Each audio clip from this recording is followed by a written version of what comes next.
Hi, this is John and Ron Yengich, the Bingham boys, and our a 30-something podcast, I guess, Bill, right? And greet? What does that mean? 33? Mm-hmm. Oh, yeah, and Ron and I are in the sandy deserts of Arabia, or near Arabia, close enough, in the sands. And where in the hell is Sinai, by the way? Is it in Arabia? It's in Egypt. It's in Egypt, and what do we see but a Bedouin? Yeah. Walking along. It looks like somebody familiar, and he's somebody I've known my whole life, and you met him a couple weeks ago. Who is this guy? But Father Makarios. Oh, not a Bedouin. He's a Greek Orthodox monk. And priest. And priest. Bless me for getting that confused. How you doing? I'm doing well. Thank you very much for asking. You're not supposed to ask me that, actually. You're supposed to ask me, if I hear a question of how are you, I say, you're not supposed to ask me that. You're supposed to say, I hope you're feeling well. Okay, Where does that come from? Feeling well. And my answer is, I'm not, but thanks for asking. So, What do you mean? What's that next from? topic. Well, that's Is that I've never Everybody is that wants just to being know- nice culturally everywhere or what? everybody wants to know what's going on in someone else's body, and they ask these personal questions about medical issues, and sometimes Yeah, you tell them. you don't want to answer. Well, I tell my grandkids all the time, I say, don't ask an old person how you feeling, because they're going to tell you, and you're going to, after about the first 8 ailments, you're going to go, why the hell did I ask that question? I So know. just don't ask it. And the problem is I know this because I just spent my weekend doing exactly that. They stopped me at 8, and I could go for another 8 or 10. I don't need to stop at 8. No. I'm only stopping at 8 to be No, polite, Right. and they think that's too many. All that being said, on my behalf, I'm here in the States not exclusively but partially for medical issues. Okay. In other words, there's a rule in monasticism in our tradition that says that there's only 3 times in a monk's life he's allowed to leave a monastery. Okay. Once he's entered and is Right. now matriculated into the so-called brotherhood. Mm-hmm. One is if you're on business. I have a great joke about that sometime too. If you're on business, if the monastery sends you out to do something on behalf of the monastery business-wise, you're allowed to go and do that. Right. But you have to come back. Yeah.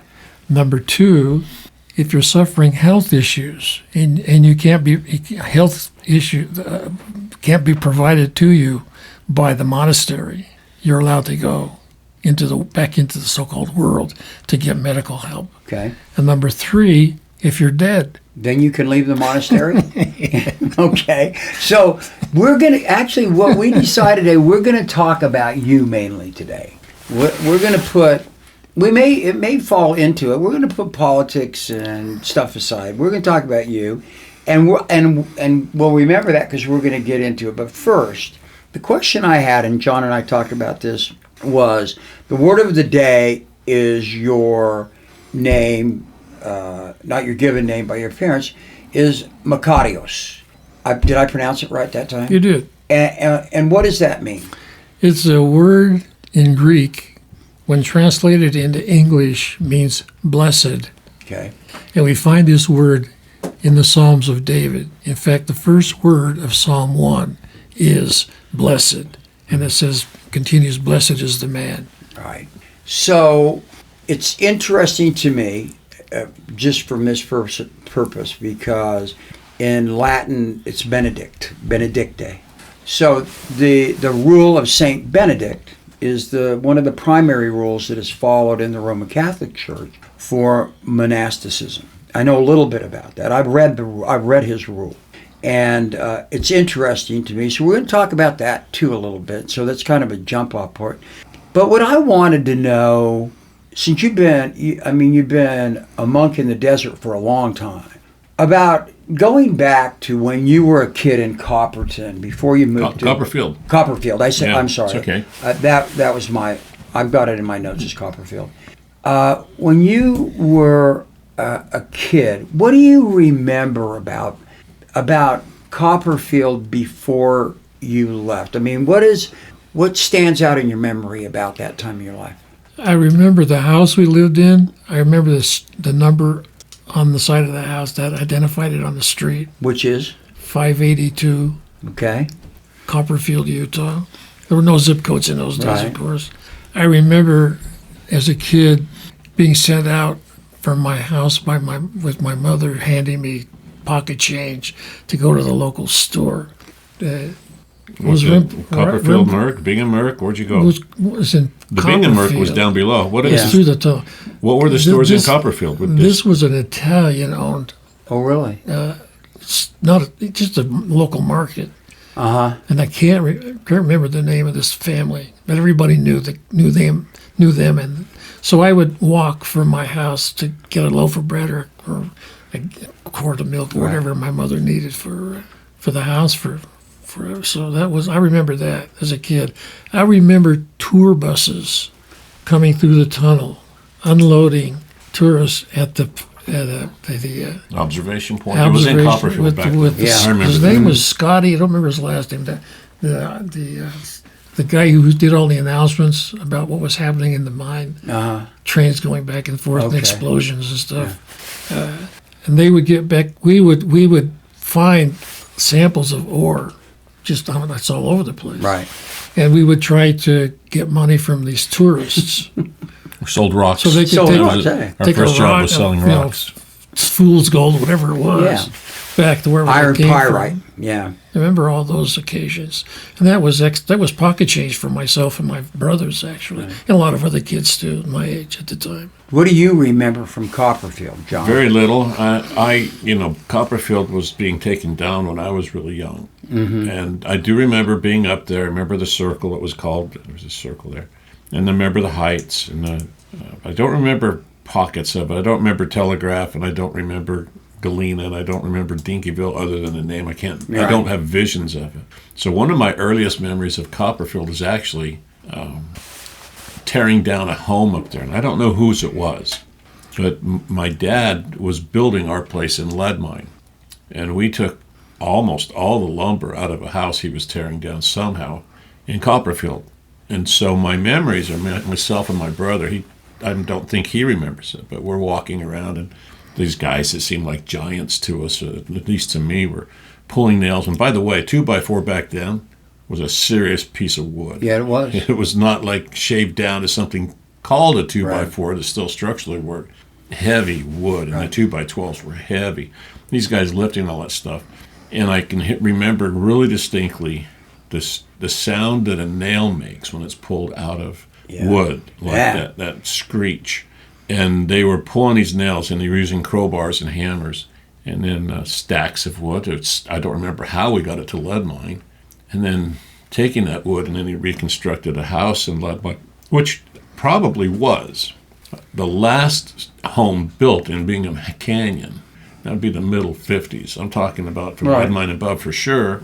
There was a home. They moved homes later from Lark, and there were a couple things like that later on. But in the late 50s, that house in Leadmine might have been the last one built. And it was wood from Copperfield. That's kind of cool that your dad did that and kind of brought the mountain down to him. So I have a really similar memory than you. We were about the same age when you moved out of Bingham, although you're older than me, but I mean, same age chronologically in years. I was 6, 7 when we moved down to the valley. And I had the same experience. Bollock's grocery store in Highland Boy. My mom, and I have an independent memory of this, although I've been told the story about what an idiot I was several times. So my mom got me it was in the winter, all bundled up with everything she could, and she gave me some money to go down to Bollock's. She wanted to get something, bread, again, same thing. And so I was kind of her errand boy, even though I was really little. And she also gave me some change to buy something for me. So when I got down there, I got what she wanted. I did it right. And I had her money, but I couldn't find the change to pay for what candy I wanted to get. And so when I went, I was upset. I went back and I gave her stuff, and she said, "What did you get you?"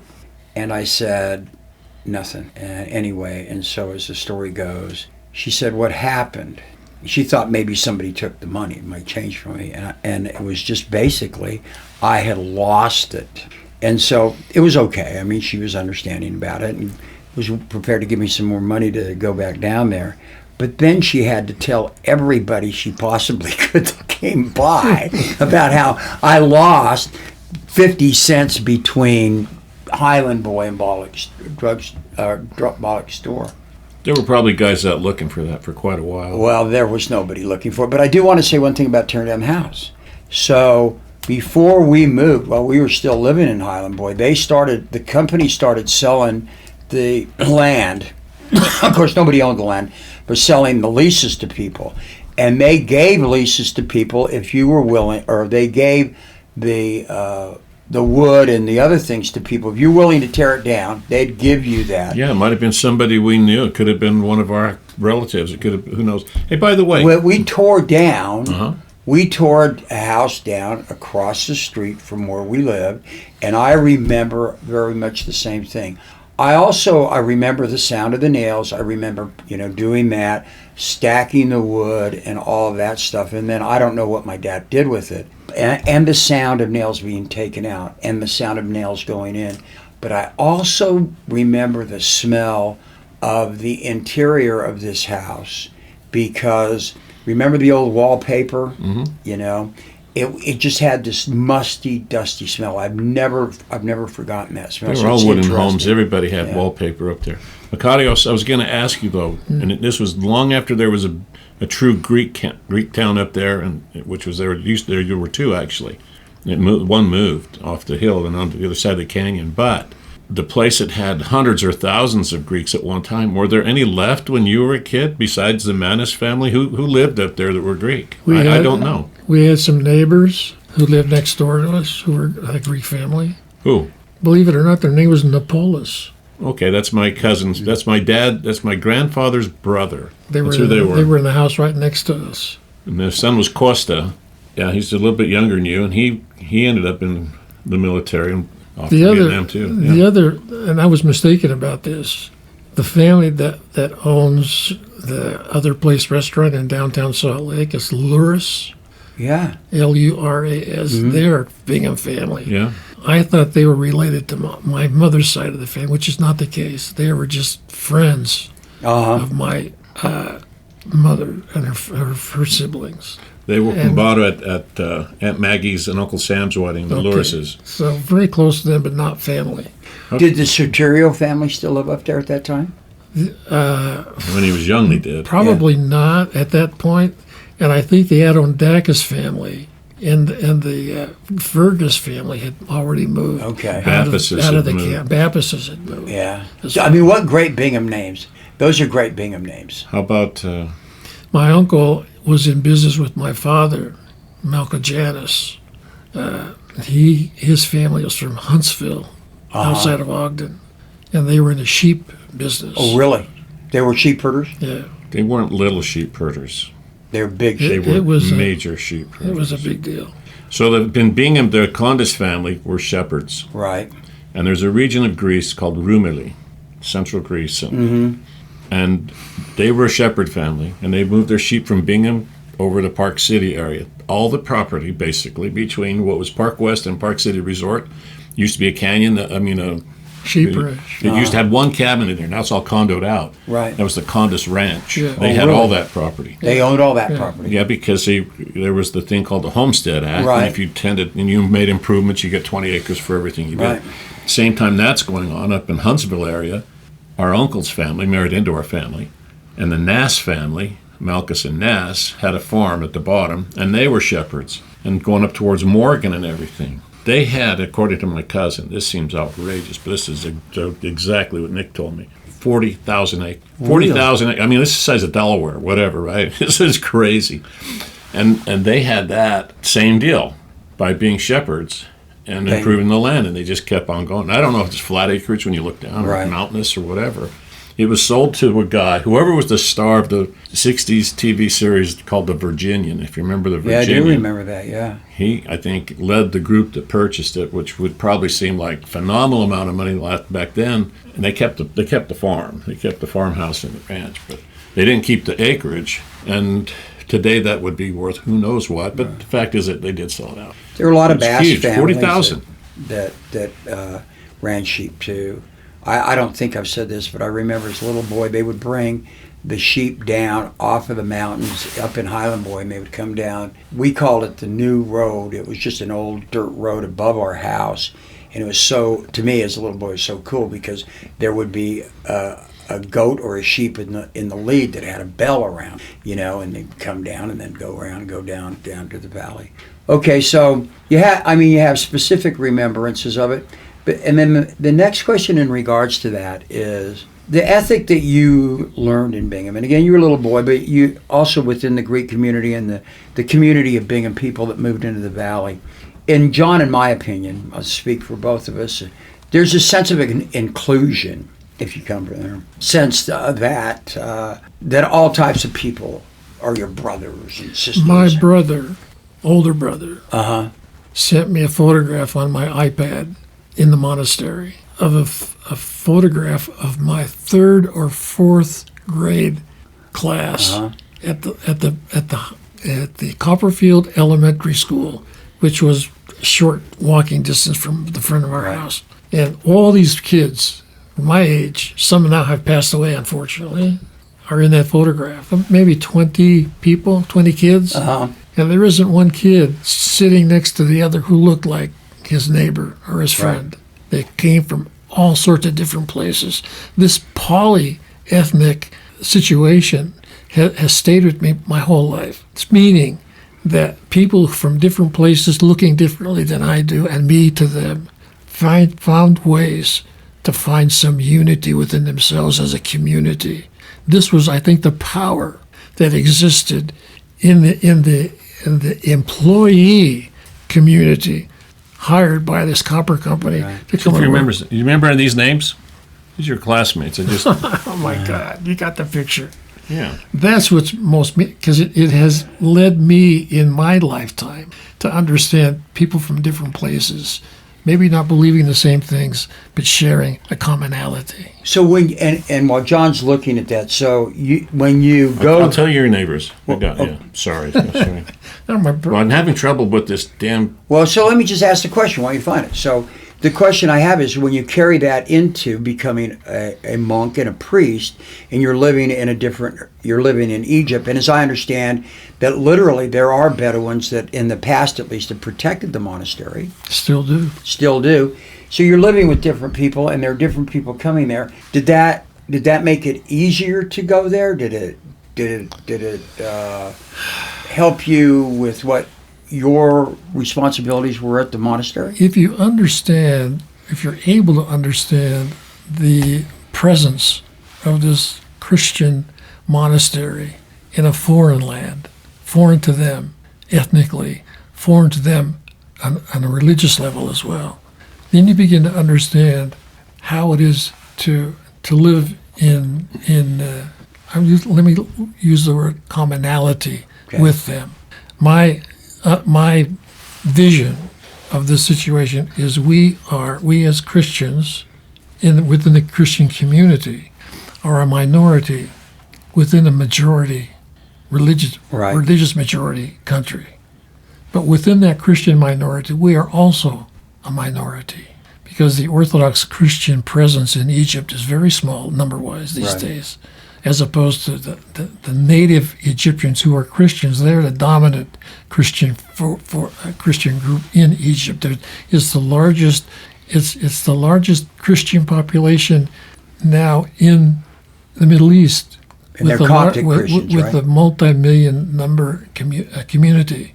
It used to be Lebanon, but because of the issues that are going on politically within Lebanon and outside of Lebanon, the Christian community of all stripes have left Lebanon. Right. Less than 10%, I believe, of the population, of the Christian population in Lebanon is still there as a community. The Christian population of Egypt is 10% of the population, roughly 10 to 15%. So the Greeks, as an ethnic group, have been in Egypt since Cleopatra. Cleopatra was Greek. She was Greek, yeah. The Ptolemaic Greek. The language spoken by people in the Middle East was the lingua franca in those days, was the Greek language. It's interesting that you mention that. So And John, then we get back to the names because I think that is important. So I decided to go back after our last discussion. Steve Allen, the comedian, and he's actually a polymath. I mean, he really knew a lot of stuff.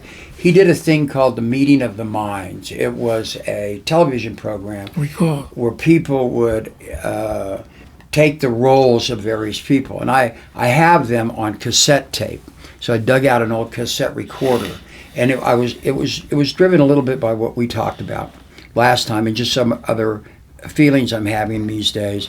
And went back and I listened to the first one. And the first one is Ulysses S. Grant, Cleopatra, St. Thomas Aquinas, and I forget who the fourth was, but they are extremely well done.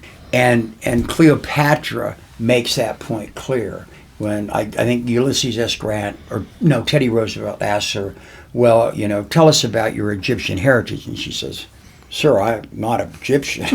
I am Greek, it's like, and I'm proud of it. But, so, I mean, that does carry over. What you learned in Bingham, and John's going to give us some names now, I mean, that carried over to your monastic calling. I don't want to get off the topic hard, but I think this is one of the few opportunities we actually can validate some things for Bingham and stuff. No, I think it's great. I did just Google search sitting at Bingham Copperfield Elementary. I'm going to read the names. Just see if you remember them or not, but these are the names of your classmates at that time. I remember the teacher.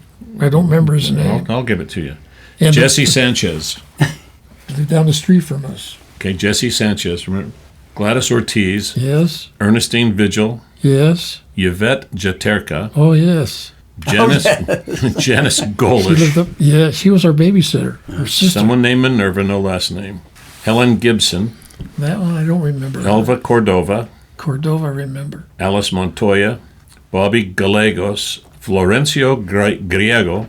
Lorraine Vigil. Lorraine, okay. A girl named Sorrels. Palmia, very close. Dennis Wetzel, yourself, Michael Manos, Fernando Casals, who later lived next to me, Rosario Gonzalez, and Joe Lugo, who's very common. Yeah. He uses Facebook a lot in the Bingham Canyon page. Your instructor was Jim Peterson. Jim Peterson's family moved to Copperton, and Jim's kids, Kent and Craig and Leanne, were all the same age as myself and my brothers and stuff. And Jim was our baseball coach when we were young, like all the county rec stuff. His wife Dorothy taught at Bingham High School forever. They were school people, teachers from day one. Wonderful, wonderful family. Love the Petersons. Yeah. So I mean, a lot of Hispanic names. One Japanese name, Mia. Okay, and we've talked about. I don't know. I'm sure. Turns out there was one Japanese name and one Greek name in the town that once had a community full of Japanese, their own section, and full of Greeks, their own section. Right. So by then, the exit was in full force. The transition had happened, and going back to that time, by that time, the unions were in full bloom. They had unionized the Hill, and one of the pushes I know from my dad's union was to make sure that there are a lot of Mexican people that are moving here. And most of them became citizens, but they transitioned as was the normal course then.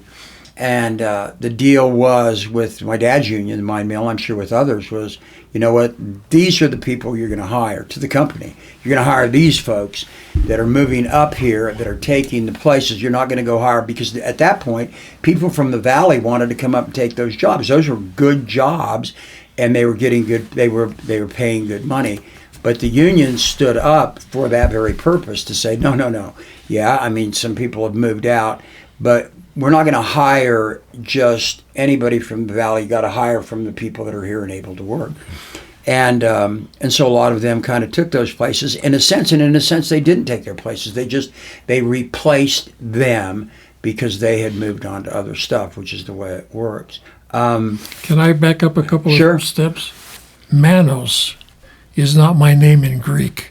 Oh, really? When my father's father came to Ellis Island and went through the process there, they asked him what his name was, and he told them his name in Greek. Which is? But they didn't understand him. The agents weren't able to clearly, so whatever they heard is what they wrote down. Right. So the only Greek name, and my the picture Yeah. we just saw is mine. Well, John's right. That was the only Greek kid in the photograph. But it's not the name that my grandfather received when he arrived. I don't know what your family was like, but Well, they number one. Number two, the principal. This is how my memory works now. The principal of Copperfield Elementary School was named Joel Jensen. Oh, he became the principal at Bingham High School. And now his name is on the side of a school building in West Jordan somewhere, or Yeah. maybe the Valley or somewhere. So I mean, that's where he went after Yeah. babysitting us for all that time. That's So, fascinating. And you mentioned the Adendakises. We've talked about this. so Sophie did Hughes and the Ferguses and a Yeah. bunch of other people. Sophie Adendakis, the daughter of George, was my third grade teacher. Oh wow! She got me involved in a life of crime. I haven't told that story. We will at some other point. And then I worked for them in West Jordan, Mr. Adendakis' son and Nick McChris. Well, what was your grandfather's name in Greek? You don't know? You have to ask my relatives. Okay. And they're dead. I went. They actually are. His aunt Helen just passed away this past few year, months ago. and she was the last. She was 100 Really? something years old. His mother lives to be 103. His aunt on the other side, Manos, lives to be 100. I think this guy's going to be around. But I went to Kia He went to my family's island last year. year. Oh, really? On his trip to. It's a pretty interesting island. It's not a Santorini-ish. It's a low key island, but quite nice. And anyway, the Manis family came from that island. It's one of the closest, if not the closest, to the mainland, going Correct. towards the east. Easy to get to. Uh-huh. Went So you over for mentioned, the- asked my family. My mom's family, my mother's name is Spunga, Italian name. They didn't do anything with that. With my dad's, my grandfather, Yengich is Jengic, and they just anglicized it and put a Y in front of it and an H on the end because it had the C with the little accent grav on the top, which gives you the itch sound. But they did that with a lot of people, and you read a lot about that. A lot of the Croatian and Serbian people came in and ended up cutting the ICH or the IC actually. Can I tell you a humorous story? Sure. True story. The boats bringing people to America from Europe left Italy. Mm-hmm. My grandfather had to take a boat from Italy to get really? to New York. Same. When these people disembarked from the boat onto Ellis Island, they had messages on their lapels, the men especially. And when they went up to go through the paperwork and all the rest of it, the people behind the cage were noticing that a lot of these Italians are named Tony, Tony. Right. And he said, my God, there's a lot of Tonys in Italy. But you know what it really meant? To New York. Yep. Another story, which is also true, we used to use a derogatory term for people from outside the U.S., especially Europeans, especially Italians, and it was WOP. Right, yeah. W-O-P. You know what those three letters mean? I do. Without papers or passport. Yeah. So this is what people had to deal with coming to America as strangers, not knowing the language, not knowing where they might end up someday. But they had to deal with this issue. Well, and it is true that those issues existed. I mentioned this once last year when I went and saw the film about Mother Cabrini getting to New York and the prejudice that existed. So to bring it today, this has happened before in America by people themselves, and it's in that movie about how the Irish Catholics rejected her and the nuns from Italy. And so it's something that is a part of who we are. Like it or not. Okay, you guys got Monkism to talk about. I've heard it for 50 years. You guys. Well, okay, I've got questions. I about have it. questions, but I'm not going to ask them. Well, What were you thinking? Well, I guess that's it. So, one of the things I really wanted to ask you last time was, when you got to the monastery the very first time, do you remember that day? Of course. It's coming up, as a matter of fact, my 50th anniversary. This week. Which is what? First, end of January sometime. All right. My first step into the monastery from outside was the end of January 1976. And so, what's your recollection of that? I mean, what was your feelings when It that was happened? incredible. First of all, the area of the Sinai, the geographical lump of Earth, is a land bridge between Asia and Africa, which means that there's a connection between that landmass and these two great continents. Right. And in order to get from one to the other, you have to cross the Sinai to get from Asia to or from Africa to Asia. So it was a trade route for all sorts of different reasons. From the time of the pharaohs and even until today, actually. Well, not so much today, but within recent time. So in order to make a transition from the United States of America, end of the 1970s, we're talking politically, we're speaking of President Carter now, yeah. and the Europeans had all sorts of stuff, and there was a woman prime minister in Israel, Right. and all the rest Golda of it. Meir. Not knowing the politics at the time, only having to understand it later on by assimilation and so forth, to leave my comfort zone of the United States, friends, family, employment, whatever those parameters were, and enter this unknown territory, unknown in terms of location and environment, not putting aside my religious affiliation with the Orthodox Church.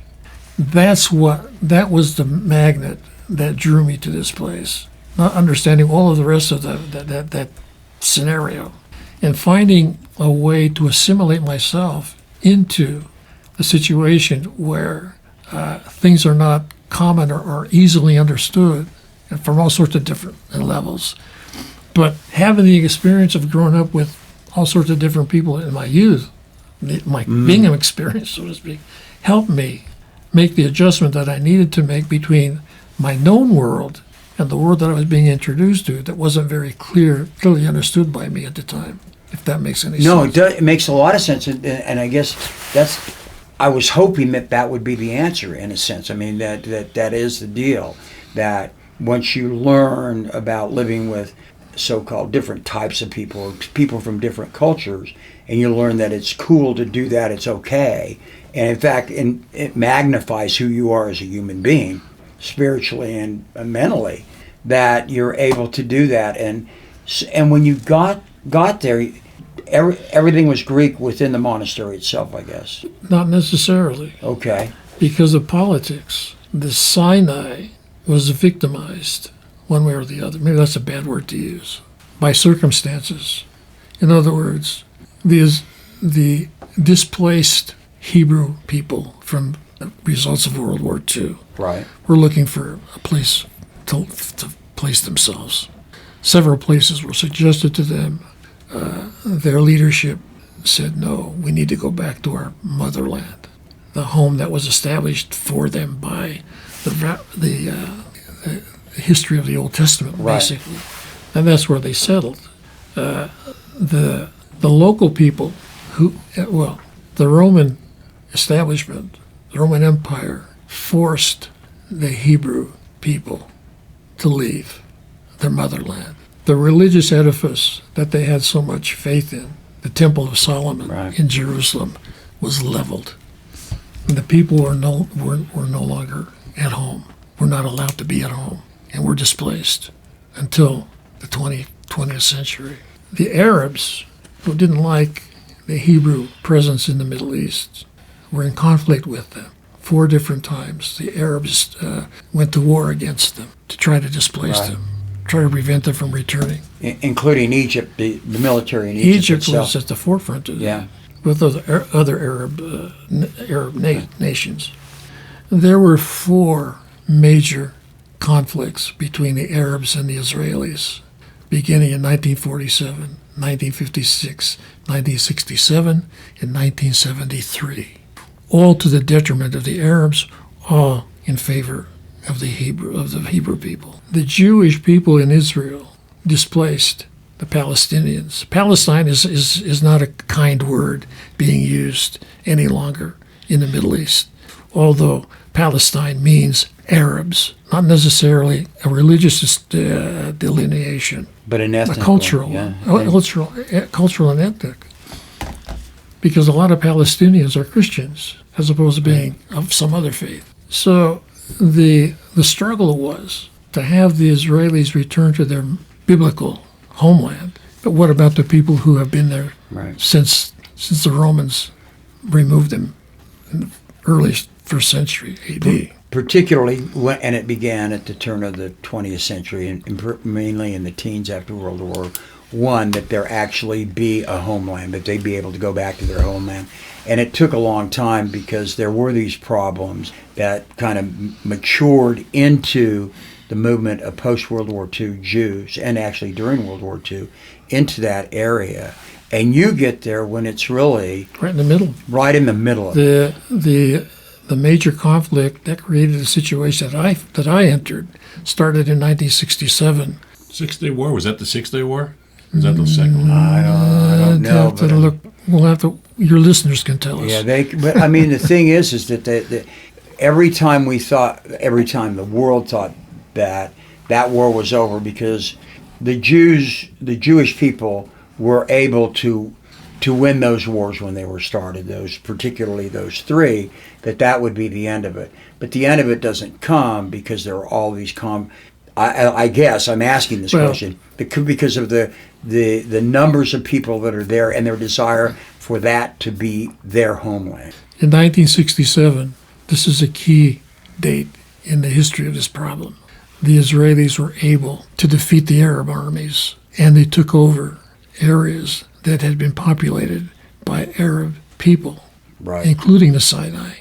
The Sinai was Israeli military occupied territory when I stepped foot in the monastery in 1976.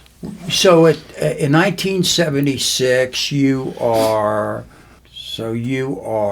what, 32? Early 30s. All right. So do you have a good understanding of all of this stuff then? Hardly any at all. Nor did I have an adequate introduction into the Orthodox monastic tradition, because in those days I didn't have a monastery to go to.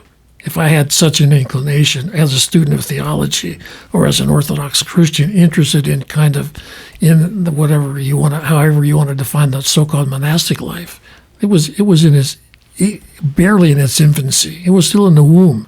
That movement was still in the womb in the 1970s. So, in order for Orthodox, yes. So for me to be introduced into Orthodox Christian monasticism, I couldn't find it in America. It wasn't there. So I had to find a place to go to where I could find a place for myself with a very and we'll probably get into I'm sure we will get into the deep history of Orthodox monasticism within the Middle East, and particularly in the Sinai. So that much I knew. So when you decide you're a monk before you're a priest, right? And a deacon. Well, and that's generally the process: deacon, priest, or deacon, priest. Became a monk in 1975 and was ordained to deacon in the fall of 75. So entered the monastery as a deacon and also monastic. Now, how did I become a monk in the United States? How did that happen? Without me being introduced to the entire milieu of Orthodox Christian monasticism. Well, the story's maybe not that important, but it's important to understand that the influence of Orthodox Christian administration had an effect on the life of Greek Orthodox Christians in America. The seminary that I went to was designated as a monastery. The chapel that provided services for the students was designated as a monastic chapel with not so much with monastic services, but at least the identity. So when I professed an interest in the monastic office, I was able to do that because the seminary itself was classified as a monastery. Okay. Therefore, the president of the seminary, who ran the academics and so forth, was also being a bishop, had the authority to make monks. So that would kind of be, I mean, So I became a monk without having any experience of the monastic life whatsoever. So when I first stepped foot into the monastery at the end of January 1976, that was my initial introduction to the reality of what Orthodox monasticism is all about. okay, so And it's been a journey ever since. Well, to it's- say the least. to go back there, so it's not only a matter of you not having experienced it before, but you're experiencing it in a sense. Tell me if I'm wrong here. In a sense, the same way the historical monks that went to Egypt, Saint Anthony, and that whole group of people. They came from within the community. They didn't come from outside. Okay, so they Not to say that we said Cleopatra was Greek, not to say also that there was a large, very large Greek-speaking, Greek ethnic community in Egypt until the 1950s. Okay, So there was a pool, in other words. So even that's different for you. But when you're there, are you thinking about Anthony the abbot? Are you thinking about those guys as being a Greek Orthodox monk? The Greek fathers from the Philokalia and those guys, are you thinking about them? What I was thinking about as I'm looking back to answer your question, I was only thinking about what it would take for me to find a place for myself within this strange, inexperienced community.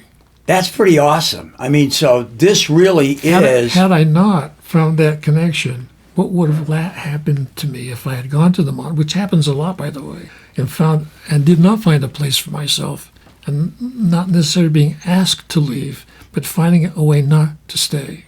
Right. My life would have been totally different. So, on day one, they're speaking Greek, which you tried to Well, go to a monastery that wasn't speaking Greek, and you went to... Speaking Greek within the community, but outside, the area was controlled politically by the Israelis and the Hebrew language. Well, right, but once you're now inside, you take a look around. What's your first meal? I mean, it's something very plain, probably. What does it look like in there? Who'd you talk to? Did the guy come up and embrace you, or did you embrace them and say, "Hey, You're help"? asking me to recall from memory now something that was Make it up. Don't make it up. was a bit strange to me. First of all, there were no so-called creature comforts in the monastery. No electricity, no telephone, no way to source information outside of the community. No, unless people came to visit. That was the reality. And that's also part of the purpose of it, isn't it? But in order to make the transition from what my experience was outside, which was limited to say the least, and enter this new environment of the regimentation and the life of the monastery within itself, began my first morning. And I didn't make a vow, but I said to myself, I have to do this every day. You know what it was? At 4 o'clock in the morning, the bells ringing from the bell tower, which was a gift from Tsarist Russia. Oh, really? The bells ringing to call the monks to their morning prayers. At 4 a.m. I can't stay in my room until today. As soon as those bells go off at 3:45 in the morning, I'm one of the first guys. Did you, Into the when church. that happened, did you like it? Or Well, I thought someone was going to yell at me, "Why aren't you in church this morning? Where have you been?" Yeah. And the second thing was, I didn't want to leave my warm bed. There was no heat of any sort, no electricity to heat anything.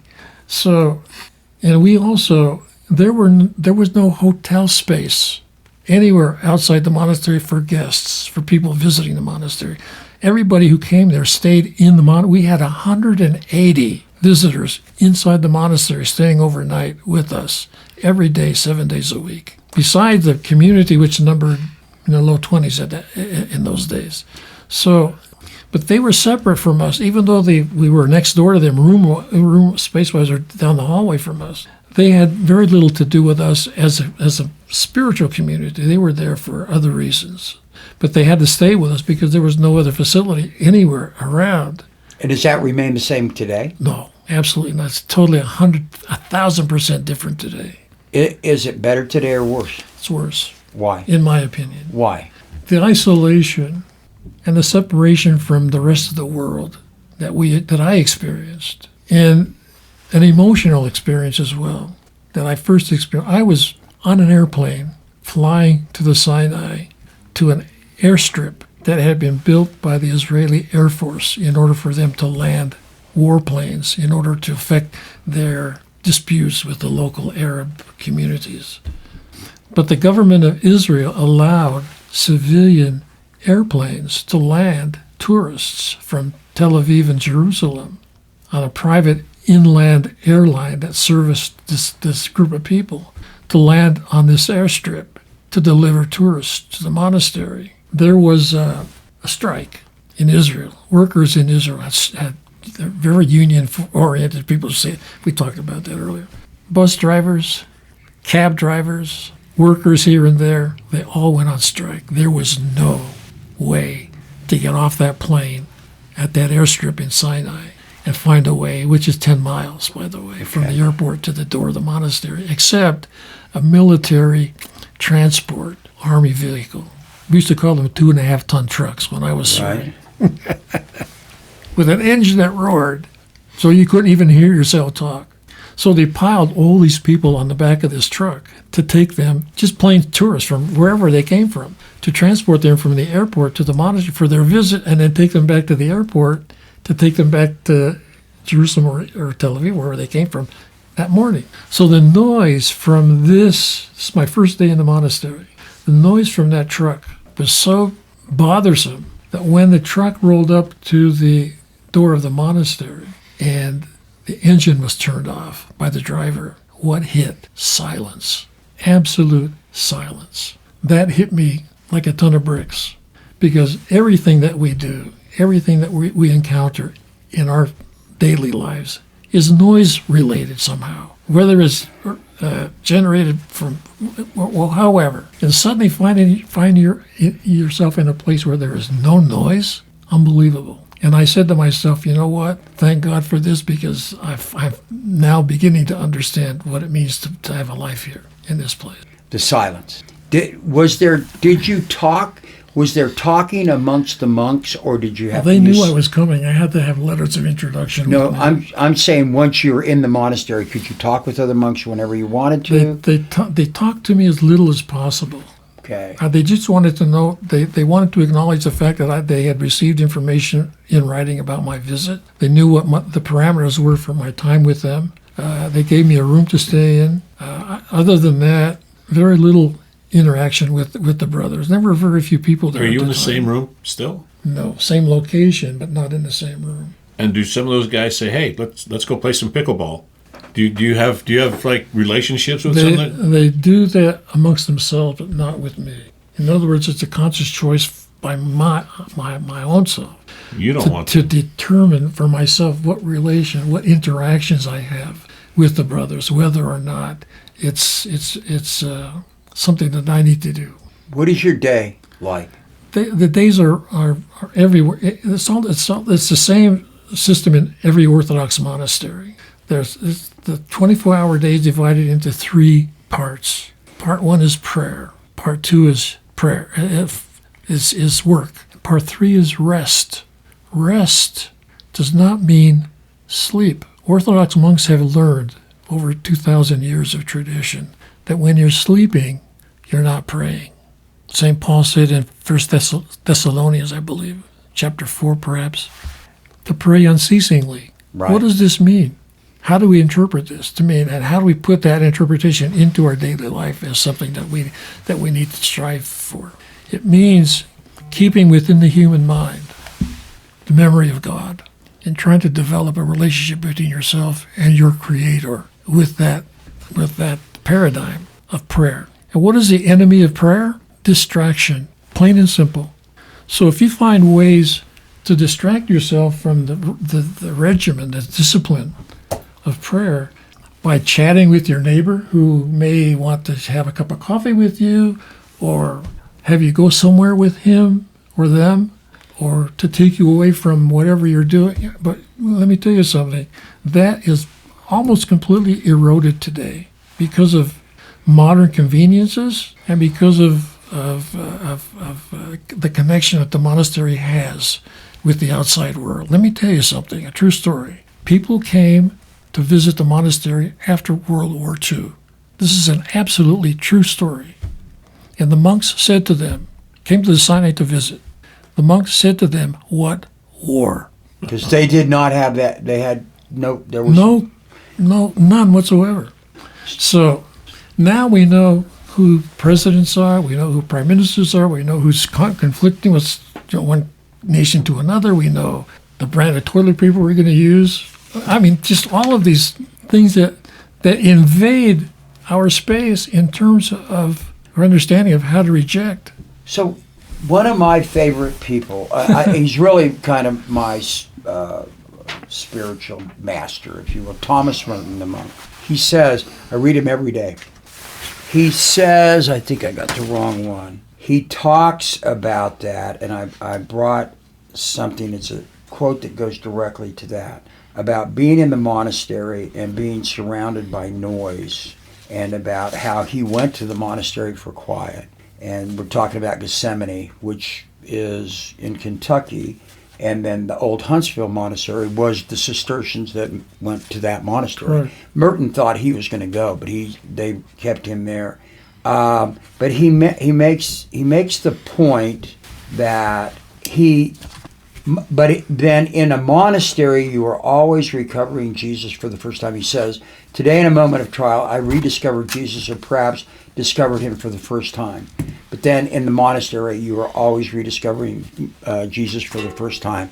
So in a sense, that's why there's got to be silence, that there's got to be this idea of prayer and again, and I guess this is my question, almost a loneliness. Is that fair or not? No, it's not. It's not completely accurate, because you can't be alone and be a Christian from our point of view. Yeah. Now that digs into the issue of the hesychasts. Hesychasm is a Greek word which means those who practice silence, and it also digs a hole into the notion of hermits. The monastery of Sinai was populated by hermits living by themselves, but coming together for communal prayers. So this is a way of putting that hermit lifestyle aside for the moments of time that we come together as a community for communal prayers. And this is the difference between what I experienced as an Orthodox Christian growing up in Salt Lake City and my experience in the prayer life of the monastery in Sinai. We're in church. We're in church attending a service normally, and under present circumstances, for an hour to 2 hours a week in the parish. In the secular world. Yeah. In the monastery, we're there 8 hours a day, 7 days a week. We're getting close to the 60 minutes. I've got to ask one question about that, about constant prayer. So is that where the Jesus? I'm distracted. That's why the issue of silence is so important, because prayer deteriorates because of noise, because of distraction. Do you pray the Jesus prayer, or Jesus Christ, Son of God? I do. I do. That's a traditional Orthodox prayer. Yes, right. It's the key to Orthodox prayer. Did you read the Way of the Pilgrim? Have you ever read that? Yes, of course. I've read another book called The Way of Prayer. Before you went to the Art of Prayer, excuse me. Before you went to the monastery, did you read The Way of the Pilgrim? Somewhat, not in depth, but yes. Yeah, okay. That was just a personal question. So we're at time. Yeah, let me just do a little quick. I know we'll go a little bit over, but I'm going to do something, if you don't mind. No. Got 3 little note questions. Okay. And this is only to bring it back to the other part of the traditional part of the show, and who do we bash this week? We're not going to bash per se. But given your time at the monastery that began in total silence, you're not silent now, because I know you're up to speed with the internet, and you can email daily and text, and you know what's going on. So the perspective of, that's noise, correct? Yes. So that noise is, here's some distractions that we're all distracted with, and maybe you might tell us your perspective on these things that I'm going to bring up. And how do you react to these little nuances of American life today? How do you feel when you sit in a place of Christendom that over 2,000 years old there, about, and today's modern Christian movement in the United States, fundamental Christians particularly, people like Franklin Graham or Joel Osteen, how long would they last in your monastery? They wouldn't last at all. Are they not? They're Christians, right?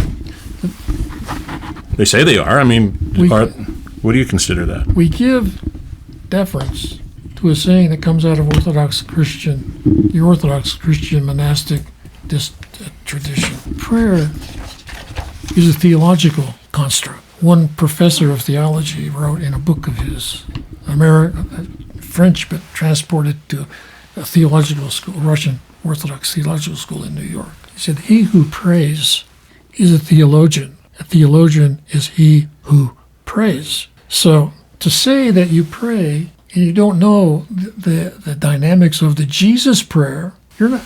How do you know when you're praying actually praying to God or some other source? The fathers have an answer to that. They say the difference between Orthodox Christian understanding of the proper ascent of prayer, is to know the difference between when God is working and the devil's playing tricks. And the word that we use to define this understanding is discernment. This is what discernment means. The word in Greek is diakrisis. It's knowing the difference between when God is working and when the devil's playing tricks. So you can be in a prayerful mode, but how do you know you're praying to God himself? Because first of all, according to basic Christian tradition, your tradition as a Catholic and mine as an Orthodox, we have an intermediary. We have someone between us and God called a confessor and the sacrament of confession. But in the Protestant world, for example, there's no intermediary. It's just me and God. Example, if I may. Elvis Presley was in the 4th grade in Memphis, Tennessee, when he professed Jesus to be his personal savior. That means he could do nothing wrong for the rest of his life because he was covered by his belief in Jesus. But if you look at his life, his personal life, under the covers, you see a different person. You don't see the person who professed a belief in Jesus or a struggle to maintain a connection between himself and our Creator. What is the purpose of the Jesus prayer? The 7 words of the Jesus prayer, Lord Jesus Christ, Son of God, have mercy on me, is to attempt to drive every other thought in your mind away from only believing or concentrating on the 7 words of this prayer, so that no other thought enters the human mind except the memory of God. And if Satan is alive, and he is alive and was working overtime, by the way, his attempt is for us not to remember anything about who God is or what he represents. Okay, there's one. Right now, you brought up Bingham Canyon and the mix of students that you had in your class in Copperfield. And in today's America, there are agents that are wearing masks, going after kind of what used to be your neighbors. What do you think? Is ICE a welcoming way of the world, or in Christ's eyes, in your view, or? I'm a diehard American. I believe in American as values. I won't discuss my political persuasion. Maybe you can figure that out on your own. Okay. But we don't have this kind of intrusion in our lives. I have to walk around the streets of Cairo, Egypt with my ID in my pocket. I have to. You'd be arrested in Minneapolis right now. You would. I don't have that same insecurity. I didn't have that same insecurity here in the States about who I was and where I was going and who I was visiting. But to follow up on that question just quickly, I mean, in the gospel, I mean, Jesus tells us we're supposed to welcome the foreigner. We're supposed to. Of course. Okay. And finally, we have a local politician here that quite unpopular among people of my political persuasion, which I'm not ashamed to say. I'm a Democrat, a blue-collar Democrat. Vote independently at times and switch out if somebody's not good for our party or myself. But his name's Mike Lee. Mike Lee has all kinds of detritus on him already, but he added to it the other day by saying about a person who has not even been to trial yet that we should execute him publicly. Is that a Christian motif? Not an Orthodox Christian concept. And which world is that a Christian motif then? Our tradition as Orthodox Christians comes from the experience of Byzantium, which is a black hole of history. I was in a History 101 class at the U of U, and we went from the establishment of Christianity in the 1st century to Thomas More Nothing in between. No Right. crusades, Yeah. no Byzantine Empire, no emperors, no establishment of empiric administration at any level. Nothing was mentioned in that class. And I'm ashamed to have to say this, that I, at the time, was not intellectually alert enough. And there were some other Greek kids in the class with me at the U at the time. This is my first year of college. To be able to stand up to this professor and say, wait a minute, what about the Greek language? What about the New Testament? What about the growth of all of these things? Nothing there. To go back to go back to the question. to Byzantium taught us one thing that we failed to continue, and that is we are totally against capital punishment. Christ was convicted of a capital crime and was hung on the cross to die. But guess what? He overcame that conviction and rose from the dead. That's the secret. So Byzantium never agreed to capital punishment. What did the Byzantines do in their society for bank robbers and wife beaters and whatever was going on? Mutilation. Whack off an ear, a nose, a little bit of your tongue, a couple of hands. That people do. This guy wasn't being honest about himself or his vision of whatever. But to take a person, I can't sit on a jury. I'm forbidden by canon law of the Orthodox Church for me to sit in judgment of anyone for any reason, with capital or otherwise. And I have to provide my letters from my bishop in Denver, asking the state of Utah to release me from jury duty, and I can't be interviewed on the stand about anybody. I'm not allowed to do that. I can't stand, and this is the Orthodox Christian position, totally. We can't stand. We're not allowed to judge anybody. And this goes to life and death issues, by the way. Well, as a lawyer who did death penalty cases, they basically Roman Catholics and Orthodox people were automatically presumed to be unable to sit on death penalty cases. Let me tell you something else. I think the governor of this little state said, I heard recently. Don't forget, he's looking at the camera, and he's saying to the people who are watching, don't forget, the state of Utah still has the death penalty. We should abolish this movement.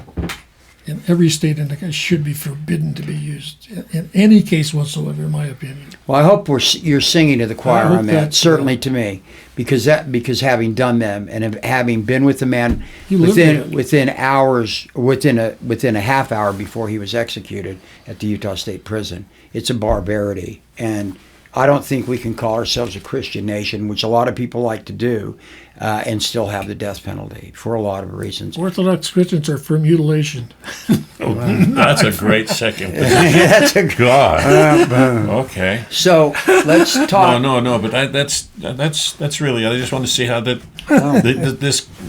Christian nation we live in, we like to say it is, and where is this mental attitude coming from? How do people like this make this statement on live TV?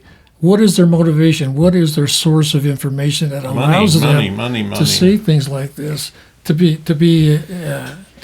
become popular or to be part of the group? The Franklins and Osteens. I was in Florida this past week, and you see these giant mega churches, and they're massive, and the estates are massive. It's hardly like a monastic life. They gather so much money. It's like I was walking through the set of Righteous Gemstones, it felt like, It's just a big, money chase. One of the reasons I really wanted us to have you back again was to talk about this in fact, to counter the idea that there is an American Christianity that is, if maybe this is not the proper word, but that is a valid representation of what the gospel says. And I'm talking about that Christianity that believes in that God's going to give you money if you're a good Christian, and that will show the field goes in the right way, and that will show the wind to knock a pass out of somebody else's hand, and that will show you that you're a good Christian. That whole attitude, which is predominantly American, is something that, in what little reading or what reading I've had to do, particularly going back to the monastic ideals, is not what was practiced at the beginning of Christianity. There's one valuable little cliche that I think is important. We in our lives must not do anything that isn't pleasing to God. We either do things pleasing to God or we do things pleasing to ourselves. And we know that there are two different kinds of people in the world. There are selfish people and selfless people. Who are we? Which group do we fall under? And how do we moderate ourselves in terms of our understanding of our relationship with our God under those circumstances? This is the challenge that I have I served as a pastor in parishes in my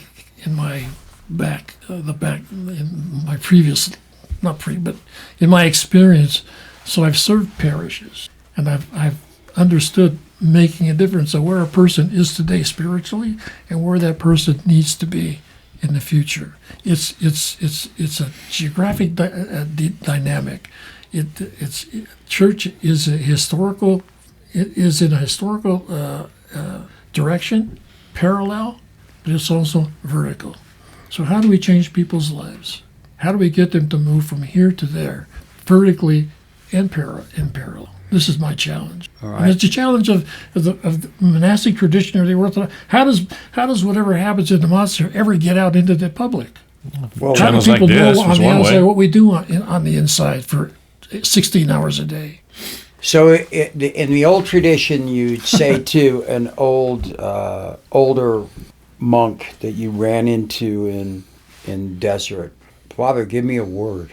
Give me a word. Give us a word. Some people went to St. Anthony and asked him that very question. And his answer, the question was, should we, when we meet people and they want to talk to us about religion, what do we tell them? Do we tell them to read the scriptures, or we tell them about the experience of the fathers? And St. Anthony's answer was, you tell them about the fathers. Leave the scriptures to themselves, and they won't get it. So that's an existential answer about an experience that a person has in his or her life, not Presley in the fourth grade kind of experience, because salvation is the bottom line. Salvation begins at baptism, we believe, and it continues throughout our life. It's a process of being saved, and this is where we differ with the Protestants, especially the Pentecostals, especially guys, the TV guys. There's only one guy. Well, I won't say that. Who's close to saying things about us that are in favor, but just one, in my opinion. So I think with that, thank you, Father. You're welcome. Yeah, Thanks for having. I didn't thank you at the beginning, but I'll thank you now for taking time to sit with me and put me on the spot. I Whatever you tease have to him, do. but he's our cousin. We're all obviously very proud of our cousin, Father Makarios. And speaking for my cousins, because we love that so much, if they're listening, they're also hive-oriented, the Saltases. It's the exact opposite. But That's a good thing. Well, yeah. it's in my DNA too, you know. Yeah, we have our parents clergy was- in our family, on my mother's side of the family, from generation to Well, generation. but you know, and he told me earlier how they get things done at the monastery, and I'll just leave it at that and sign off. Okay. You want me to Yeah. say it? Go ahead. Just drop some tariffs on them. Okay. Drop some tariffs. All right. We want them to think like us and get our way. All right. Drop some tariffs on them. them. No, I won't. That's okay. I'll do it off the air. That'd be awesome. All right. A blessing, and we'll go. Thank you, Rob, for having me and taking time to listen to